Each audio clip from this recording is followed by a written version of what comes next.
Hey everyone, welcome to the Tom's Hardware podcast for today, November 12th, 2024. As always, I'm Tom's Hardware Editor-in-Chief, Avram Pilch, and I'm joined today by very special guest and friend of the show, Allie Katz. They have been on our show before and have an amazing lineup of great projects that they've created, and this one is unbelievable. It is a guitar. I guess you could call it. You call it the axe. I do call it the axe. Like I just feel like it feels right. It feels right. I call it the axe because it's shaped like an axe. Uh, It's also it's so true. big it can barely fit on camera with me at the same time. So, what inspired you to create the axe? Well, as seen in the kind of the thumbnail for today's show, I have a Marceline the Vampire Queen from Adventure Time cosplay, and I definitely I've had this cosplay for a little bit now, and I previously kind of when I would take it out, I would actually go out with BMO because BMO is also from Adventure Time, and so BMO was kind of my prop. BMO also being another Raspberry Pi project I've done. I feel like I'm doing a lot of Adventure Time meets Raspberry Pi here. This was unplanned. It just kind of happened this way, I guess.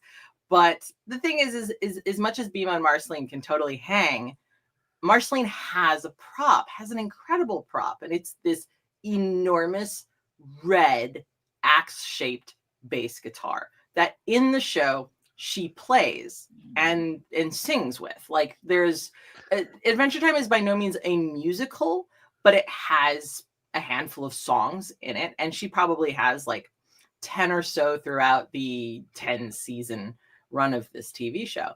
And I thought, well, if I'm gonna do Marceline proper, I should make the axe. But the thing is that anyone who knows me for longer than just this show, and if you are just meeting for the first time, hi, I'm Allie Katz, and I like to go way overboard on everything I do. Um, I realized very quickly that I couldn't just make a cosplay prop.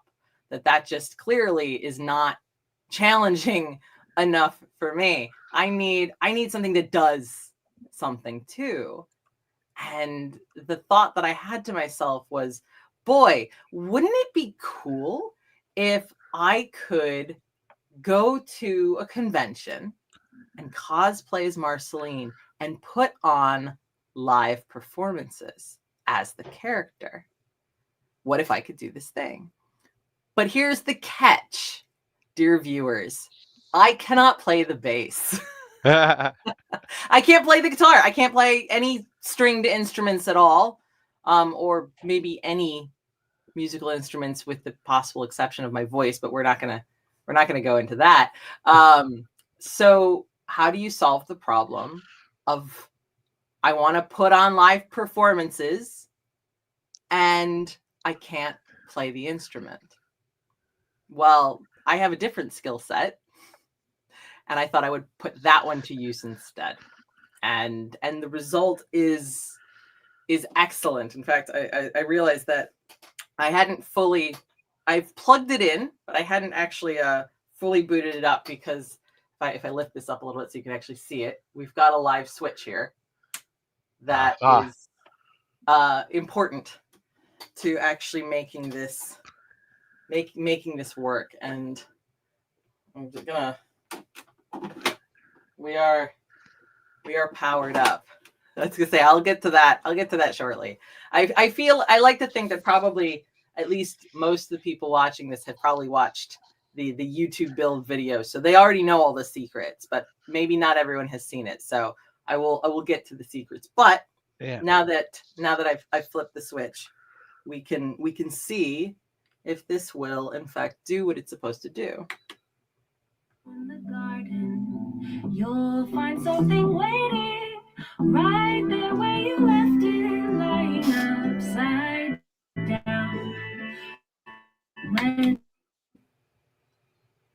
it's an excellent magic bass guitar. So I'm does assuming you could plucking, hear that. yes, does plucking the strings do anything different, or it just sets off the same recording? So plucking the strings does nothing at all. Ah, huh. Which is of an immense disappointment to many people. But there's a good reason for it. Like, it's one of those things that I definitely considered real strings. And there's a very good reason why I didn't use them. And that's because this entire thing is 3D printed. And Oh, as much as there's some aluminum rods in the neck. Like, if I actually pull up on this a bit, you can see them. See, the whole thing actually comes apart right. for travel. And because, again, I can't just do something simple, I have to make something extra. This whole thing actually disassembles.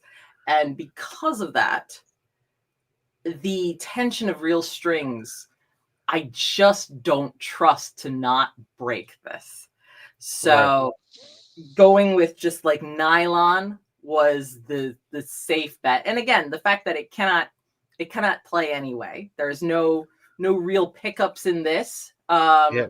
These pickups are my own fine work on a CNC mill. I milled these myself out of aluminum. Ooh. Just to really get the look of like the pickups on Marceline's bass. But again, they're just pieces of aluminum. They're not connected to anything. So there is no way to actually like produce music on this, which is fine because, like I said, I cannot anyway. So I definitely didn't see the need to put that functionality in, given I wouldn't be able to do anything with it. So what's powering it on the inside?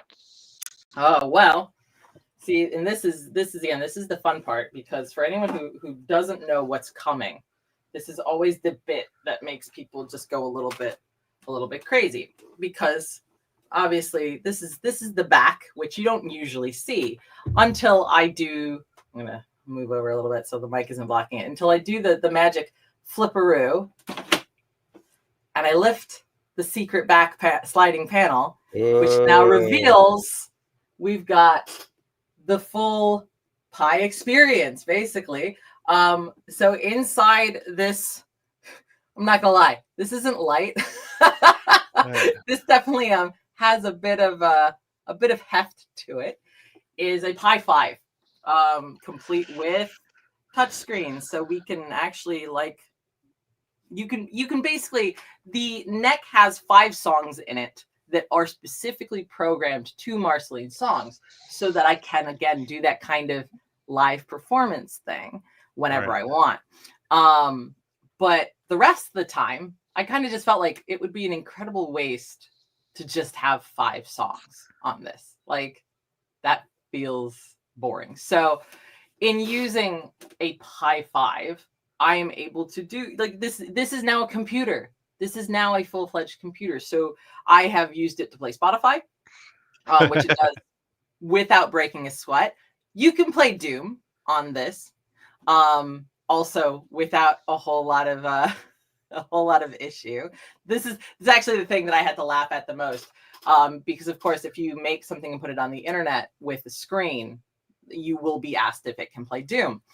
And I loved the fact that not only could this play Doom, it plays it full, like absolutely without any frame dropping. Like, it plays it beautifully.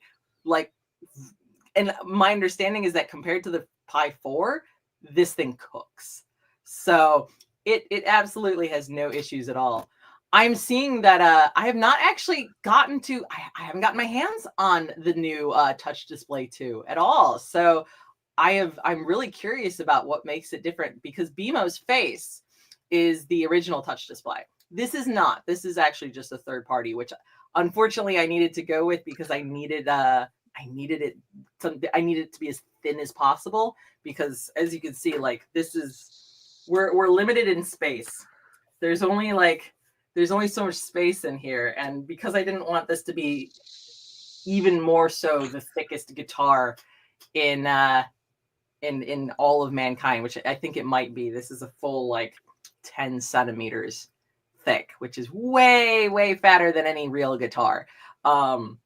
I was really, really limited for space internally. So I needed the thinnest display I could find, which, again, this totally works and gets the job done. Because beneath the Pi, there is actually more electronics. The Pi is not the only thing in here. So what else is in there? Obviously battery, right? So funny enough, the Pi is actually being powered externally for this. You can kind of maybe see, yeah, you can see the cable running off the bottom. Yep. Because as we all know, the Pi is definitely a bit of a hungry baby, wants lots of power.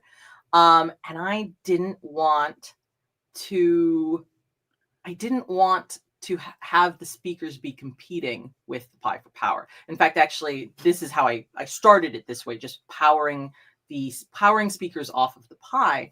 But there's obviously limitations to how much you can, put out through the USB and just through kind of external pinouts. So I removed kind of the Pi from speaker management altogether. And so instead, you are correct. There are batteries in here, but they are for the speakers, which is why I had to flip that switch. That switch is for the speakers. That's the speaker power switch, basically. And I am using some really, really nice, but not cheap. Like I feel like I always feel like I have to like asterisk this a little bit, because I know that for some people cost is a factor, and these are not cheap boards, but they're Dayton Audio. And Dayton Audio make boards for proper hi-fi speaker enclosures. And so this has a dual channel 15 watt each audio amp board in here as well. And that is what is able to produce this incredible sound, because like that was this what I played before. That was pretty loud, I'm guessing. It wasn't Yeah. super quiet. I don't have this turned up maybe 30%. Like it is 30 watts is a lot of sound. So it can cook. I wanted it to be able to be heard in an event hall, at a convention. So like it is definitely. So where did you take it? I took it to Dragon Con, which I know we've spoken about before. Oh, my favorite place. Yeah, no, and you know what? Like Dragon Con was the perfect place to take it. It was definitely well received. And I love the fact that people like this is an interesting project, I think, because perspective seems to color people's opinions about it. I've actually never gotten so much online hate for a project. And it's because I made something that looks so much like a real bass guitar that people who have come in expecting a real bass are disappointed that it's not. Or at least some people are, not everyone is. But people who were expecting a cosplay prop, like people that I met at Dragon Con. Again, I'm in cosplay, we're at Dragon Con, they're expecting a prop. So if you're expecting a prop and then it starts to play music, people lose their minds. Right. It's a fantastic prop. It's an awesome prop. So it's interesting how that perspective actually kind of colors it. So, but I'm more impressed with it as a prop because you've managed to put a Raspberry Pi in there. You managed to have it play music like on the show. I would have the same problem as you.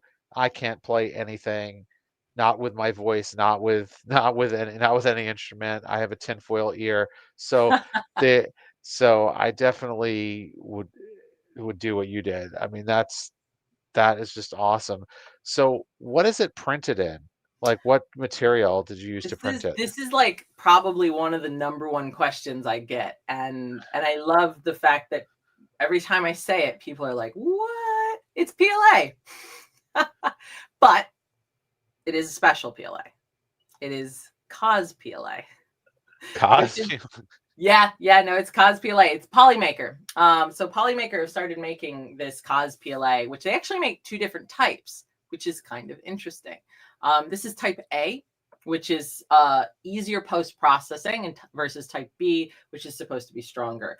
I can definitely attest, having post-processed PLA and other like 3D printing materials before, that this did in fact post-process better. Am I going to sit here and pretend like it wasn't still several days of sanding? No, it was several days of sanding still. But this, So again, it's big. So what did you have to do to it after it came? Like, what did it look like when it came out of the printer, and what did you have to do to make it look like that? I'm realizing it's a shame that I can't throw up a photo, because I have photos. I guess follow me on Instagram if you don't already, and go to my Instagram because I've got photos of it. Basically, I have some photos of it just printed, and then I have some photos of it basically as it's kind of being post-processed. And like the most difficult part is simply the fact that because I don't have an enormous printer, I mean, if anyone has a printer that's big enough to print this in one piece, like, God help you. Like, you have more room in your workshop than I have maybe in my whole home. It is definitely, it's a big one. So I had to print like the main part of the body is 6 pieces, and like the neck is 4 pieces, and so everything had to be printed in a bunch of smaller pieces and then kind of put together. And I used a combination, a kind of tried and true method amongst kind of cosplay prop makers, of chemical welding and then plastic welding, and then finally like sanding and filling and stuff like that, because that gives you a better bond and something that is more likely to be able to withstand kind of thermal expansion and stuff like that. So it was a lot of gluing, a lot of going in with bits of filament and kind of melting that into the crevices, and then a lot of sanding, a lot of filling, and then eventually paint. Like, obviously this is all painted. Like, you can kind of see, like, if I move the light over it, you can still kind of see the seams a little bit. I did not get them perfect. But again, I did this in 2 months. I did not have didn't have quite as much time as I would have liked to maybe make this 100% perfect. I don't know. It looks pretty good. It looks really good. I mean, just so you used melted filament to weld it? Well, so I have a little can't actually grab it, but I have what's called a 3D CMO, which is like a multi-tool for 3D printing. And like, it is actually, there's a head for using it as a 3D printing pen, but there's also like a little like hot knife tip. And that is actually what I use it for 95% of the time. I don't actually use it as a 3D printing pen very often. But that little hot knife is great, and it's temperature controlled, like, because this is also a 3D printing pen. So what I would do is I would take kind of like scrap bits of filament and stuff like that, and I would kind of like, I would fill the kind of the gaps in between. I would go over with this hot knife and kind of just like melt it in, and then kind of zigzag it across the surface to kind of get everything to melt together. And I So had to do that a lot. how did you mount the Raspberry Pi in there? Is it screwed into something? I designed a custom mounting. Like, Ah, and I'm actually like, I'm weirdly excited that you asked this, because it's one of the like little details of this build that I don't get to show off very much, because it's inside. But that was it. I needed to make it so that, the because the Pi is mounted to the back of the screen, which is standard for a lot of right. the touch Sure, yeah. screens. Yep. And obviously the screen has to be as close to this edge, this side, as possible. Yeah. But it mounts from the other side. Right. So I was kind of Yeah. like, how can I mount? But again, also keep in mind that like we've got this sliding panel here that needs to be able to move Right. and not interfere. So I couldn't. Also, I needed to be able to get inside of it to remove the batteries for airplane travel. So as you can see the screw points for this whole piece Right. comes off. In fact, I Right. can take it off. carefully. I can attempt live surgery. This will be interesting. And see if I can show you the inside, because I feel like y'all would like to see that. Yeah. This is the most awkward angle I've ever had to do this. But basically, I created a 3D printed frame.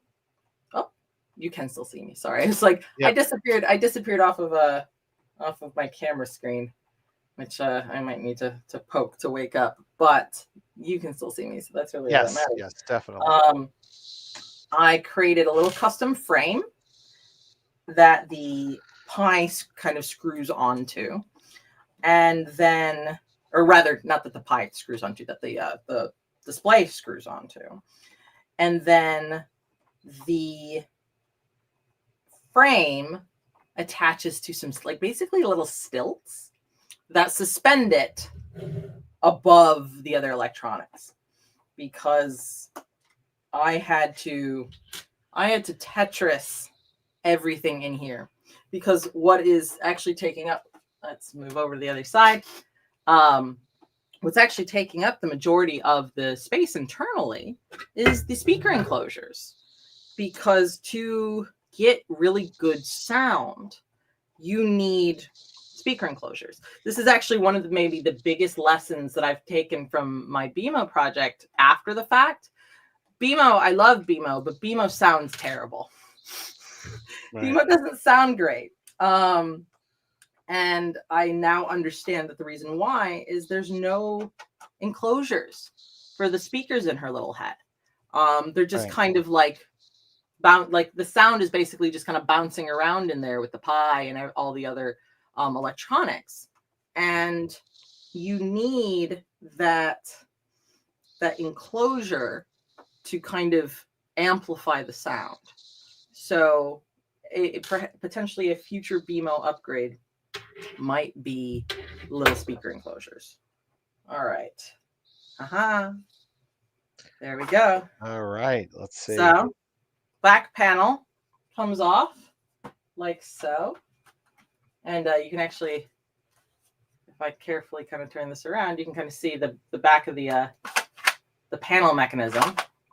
Very nice. Which this is all 3D printed, and I cannot actually express how difficult it is to 3D print mechanical mechanisms. Yeah. That move and stuff. Sliding stuff, very difficult. Hey, here we go. Hey. So, I was gonna say, if I can actually get my camera to wake up and let me do things again. Hey, buddy. Well, we can see you. So I was just gonna try and focus it on the thing, but for whatever reason, it's that screen ain't working anymore. So yeah, so you can kind of see in here as you say, you can see yourself. The speaker enclosures, which are these big black things to the sides.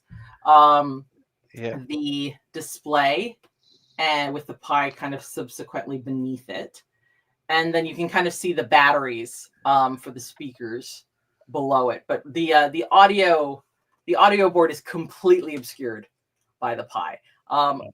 Again, the pie can be removed as well, which I need to do to actually get the batteries in and out. But like you can kind of see.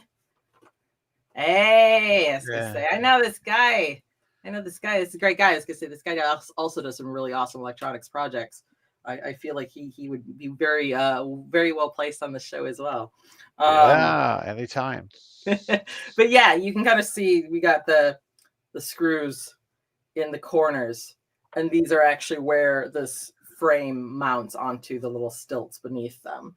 But yeah, like these little risers, effectively, they kind of bring the whole thing up so that it sits at the back and leaves space underneath for all the other stuff.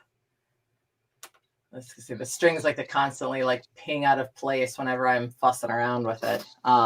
You can also kind of see here like how this just kind of slots into here. I woke it up. But one of the bits of magic that makes this be disassemblable, but also have electronics in the neck is I use pogo ports, pogo pin connectors to connect the electronics of the body, i.e. the pie itself and everything down here, to the buttons in the neck. And that way I don't have any exposed electronics or anything like that. And again, it can just pop out. It's just absolutely fantastic. I mean, it looks like it looks like a professional product that you could that you manufactured, that you could, that you could sell for $1,000. I mean, If only it were not highly copyrighted material. uh, well, there is that, but I mean, people do pay for cosplay stuff. Oh, sure. No, there's ways around it. Also, will I be making and selling these? No, It absolutely not. looks like I a lot of don't. work. Well, that's it. It's a lot of work, and the amount of money I feel like I'd have to sell it for to make it worthwhile would be a somewhat insulting amount.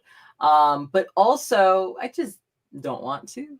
I would Yeah. honestly, I would much rather do what I did with BMO and make it open source. Like, I honestly, I much prefer people being able to kind of make their own version.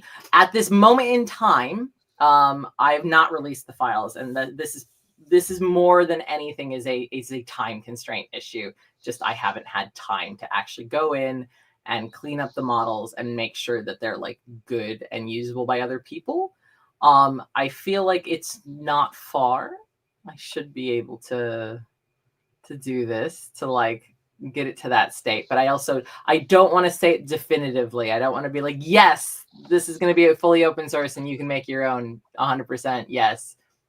It's a hopefully probably. Yeah. Yes. Now I was going to say, I feel like the comment we just got very much captures the attitude of the internet when it comes to this stuff. I have 4 pounds Mm. and a spare button in my pocket. Can you make me one? Yeah. That's it. What was the That's best the move. cosplay aside from yourself, which obviously was the best? What was the best cosplay that you saw when you were at Dragon Con? Oh my god, do you know how difficult that is to choose? Yes, Like, that's why I asked you. Dragon Con attracts some of the most It's the best. incredible It's the incredible best. I don't cosplayers. care about anything else that happens there. I just want to see the cosplayers. I don't care about any of the panels or famous people. I don't care about any of that. I just care about the cosplayers. I feel that. I feel it so hard. And I think some of my personal favorites, and it's fun. It was one of those cool ones too, because I'd actually watched the cosplay build like online, and it was just such an incredible build. And then to get to see it in person was like, ah, yes. But a couple of basically somebody who goes by Vicious Frockery online made the made their own interpretation of the light dragon from Legends of Zelda Tears of the Kingdom, Ah, complete with, like, it was basically like a gown but with a tail that lit up, and like the horns that kind of went up the back of the dress that lit up, and it was a whole production. But it was also just like incredibly beautifully crafted. Like, the dress had a textile technique called smocking, which, if you weren't familiar with smocking, it's actually incredibly old fashioned. It's something that like they've been doing for hundreds of years in really fancy dresses. And it's just basically something that's done by, so like basically moving thread through the fabric in a particular way that creates a 3-dimensional effect. I'm underselling it, to be completely honest. It's really cool and really challenging. And they had created this beautiful smocking on this dress to create almost like dragon scale textures. Oh, I apologize. I forgot to turn off an alarm. that's But it was absolutely stunning in person. It was just the coolest thing. And it was also cool to get to meet in person because they also know who I am. And so we got to have one of those nice, like, hey, you're that person from the internet that I follow and like moments. We also got to meet at the aquarium because Dragon Con does an aquarium night. Yeah. And that was pretty special. And so they were at the aquarium looking really cool and lit up. Though to be fair, in my own credit, I also went to the aquarium cool and lit up because the other new costume I made for Dragon Con this year was a character from an anime called Kill la Kill. And I put 350 LEDs in a wig and then Wow. animated them with a pixel blaze. Wow. That is fantastic. I can't wait till I get to go to Dragon Con again. It's been a while since I've Well, got this to is it. go. It only gets better. Like it only gets crazier and crazier every year. It feels like, and I will be there Yeah. next year. Bet. Can confirm. I've got my tickets. I've got my hotel. I'm booked. I'm booked for Dragon Con 2025, so I'll be there. I imagine there's a decent chance the acts will be there again. We'll see what potentially new shenanigans I will have for next year. Yeah. Well, thank you for sharing these shenanigans with all of us. Uh, Absolutely. I encourage everybody to check out Katz Creates. Check it out on what are the best platforms to check you out on? So YouTube for sure. I've got the full build video of this. I did not spare any expense, which was not easy given that again, I only had 2 months to build this thing. And building a prop, building a thing of this physical size in 2 months is enough. Building it and also filming a video basically just kind of doubled the amount of work that I had to do. So I'm really like, I'm not always the best at being like, hey, go watch my video. But in this case, I'm going to be like, hey, go watch my video because I worked really hard on it. And you really do get to see the whole process of this, all the nitty gritty, all the little things that I talked about today, plus a bunch more. So YouTube is definitely a good place to find me. Instagram is another good one. But I am now also branching out into the Twitter alternatives, and I'm on Blue Sky and Threads. Though at the moment, I gotta admit, I'm a little iffy about Threads still. Like I'm giving it a shot, but Blue Sky, I'm actually kind of enjoying. So definitely, like, come find me there. I if you search Katz Creates and there's an account, it's me. Like there is nobody else. There's nobody else doing this. So like it's a very good chance. Yes. You'll find me So there. it's so exciting and it's such an honor to have you on as always. I can't wait to see what you do next. Next week, we'll be back with another special guest, although very hard to top, Allie, uh, on the 19th at 2 o'clock Eastern, 7 o'clock UK time. Thank you so much for watching and Of course. listening. Thank you so much, Allie, Yeah. and we'll talk to you soon. Bye, Thank you, everyone. everyone. Thank you for joining.